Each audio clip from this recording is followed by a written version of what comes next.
Hello दोस्तों, मैं भार्गव आपका स्वागत करता हूं मेरे यूट्यूब चैनल हाउ टू पर।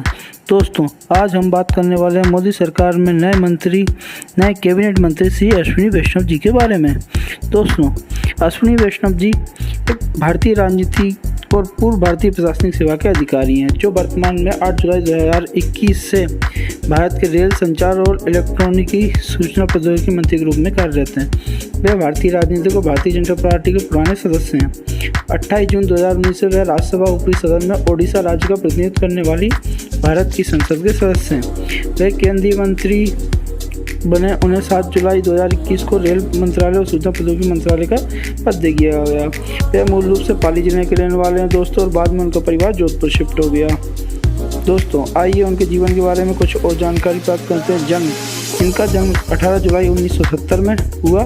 वर्तमान में इनकी उम्र 50 वर्ष है।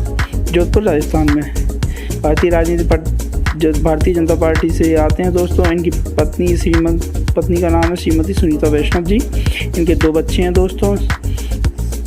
बाकी ये पूर्व में IAS अधिकारी रह चुके हैं और सफल उद्यमी भी रहे हैं।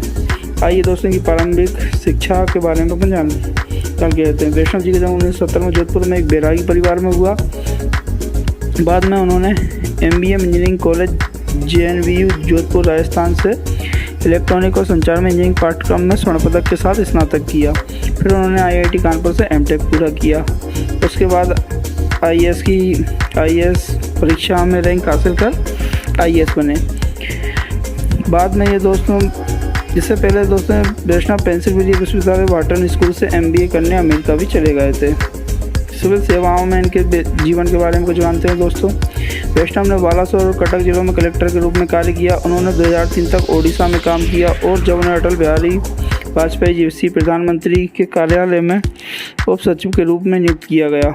PMO में अपने संक्षिप्त कार्यकाल के बाद, जहां उन्होंने बुनियादी ढांचा परियोजनाओं में सार्वजनिक निजी भागीदारी ढांचे को बनाने में योगदान दिया, वैष्णव को वाजपेयी जी के निजी सचिव के रूप में नियुक्त किया गया। जब 2004 में भाजपा के नेतृत्व वाले NDA के चुनाव हार गए, तो 2006 में वे मारमुगांव पोर्ट ट्रस्ट के उपाध्यक्ष बने, जहां उन्होंने अगले 2 वर्षों तक काम किया। उन्होंने वाटन बिजनेस स्कूल से MBA पूरा करने के लिए शैक्षिक ऋण लिया। उन्होंने महसूस किया कि शैक्षणिक ऋण चुकाने में उन्हें वर्षों लगेंगे, और अंततः उन्होंने निजी क्षेत्र में शामिल होने के लिए 2010 में सिविल सेवा छोड़ दी। उद्यमी के रूप में इनकी यात्रा के बारे में जानते हैं दोस्तों। MBA पूरा करने के बाद वैष्णव भारत आ गए और प्रबंध निदेशक के रूप में GE ट्रांसपोर्टेशन में शामिल हो गए। फिर वे सीमेंस में vice president locomotives and head urban infrastructure strategy में शामिल हुए।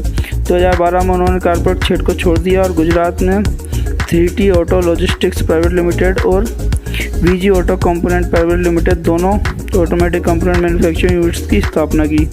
राजनीति में करियर दोस्तों, वैष्णव वर्तमान में भारतीय संसद के सदस्य हैं, जो राज्यसभा में ओडिशा राज्य का प्रतिनिधित्व करते हैं। उन्होंने ओडिशा में बीजू जनता दल और दोस्तों श्री वैष्णव जी ने ओडिशा में बीजू जनता दल के सदस्यों की मदद से निर्विरोध राज्यसभा चुनाव जीता। वैष्णव को अधीनस्थ विधानसभा और याचिका समिति और विज्ञान और प्रौद्योगिकी पर्यावरण और वन समिति के सदस्य के रूप में नियुक्त किया गया। वैष्णव ने संसद में तर्क दिया है कि वर्तमान आर्थिक मंदी प्रकृति में चक्रीय है और यह संरचनात्मक मंदी नहीं है, और मार्च तक इसके निचले स्तर पर पहुंचने की संभावना है,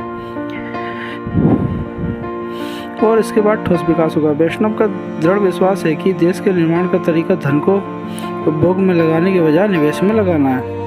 वैष्णव ने 5 दिसंबर 2019 को राज्यसभा में कराधान कानून विधेयक 2019 का भी समर्थन किया है। उनका मानना है कि कर ढांचे को कम करने या युक्ति संगत बनाने के कदम से भारतीय उद्योग की प्रतिस्पर्धात्मकता बढ़ेगी और भारतीय उद्योग का पूंजी आधार भी विकसित होगा। आगे का समर्थन करते हुए तर्क दिया कि कर संरचना के विशेष युक्तिकरण से कॉर्पोरेट्स को बनाए रखा आय और भंडार और अधिशेष में वृद्धि करने में मदद मिलेगी, जो अर्थव्यवस्था के संरचनात्मक विकास की नींव रखेगी। इसके अलावा उन्होंने राज्यसभा में जहाज पुनर्चक्रण विधेयक को लेकर महिला संरक्षण तक के मुद्दों पर भी बात की है, ताकि उन मुद्दों पर सार्वजनिक चर्चा को आगे बढ़ाया जा सके। जुलाई 2021 में जब दूसरे मोदी मंत्रालय में कैबिनेट फेरबदल हुआ तो वह रेल मंत्री और सूचना और प्रौद्योगिकी मंत्री चुने गए। आइए दोस्तों थोड़ा और